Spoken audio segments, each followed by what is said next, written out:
শুভ সন্ধ্যা বন্ধুরা। দেখো আমি এখন সন্ধ্যা দিচ্ছি। তো আমি সন্ধ্যা দিতে দিতে একটা জিনিস আমি দেখছি, তো তোমাদের সাথে সেটা আমি শেয়ার করছি। চলো, আমার এত ভালো লাগলো যে তোমাদের সাথে শেয়ার না করে পারছি না। ওই দেখো, আমার রান্নাঘরের জানলা দিয়ে ওই দেখো চন্দ্রদেবকে দেখা যাচ্ছে। তো কালো মেঘে ঢেকে যাচ্ছে, আবার ওই দেখো একটু ভালো করে দেখাচ্ছি। ওই দেখো কি দারুণ লাগছে না? ওই দেখো মেঘটা সরে যাচ্ছে, তো আরও ভালো লাগছে। তো আমি এই সন্ধ্যা দিতে দিতে রান্নাঘরে এই দিকটা আসলাম। তো আসতে গিয়ে আমার চোখে পড়লো, মানে এত ভালো লাগলো যে আমি তোমাদের সাথে শেয়ার না করে পারলাম না। দেখো, তো মেঘটা সরে গেলে মনে হচ্ছে আরও ভালো লাগতো।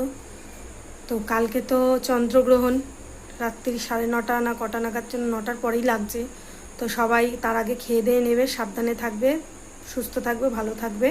তো চলো টাটা, দেখা হবে আবার নেক্সট ভিডিওতে। চন্দ্রদেবকে এত সুন্দর লাগছে না।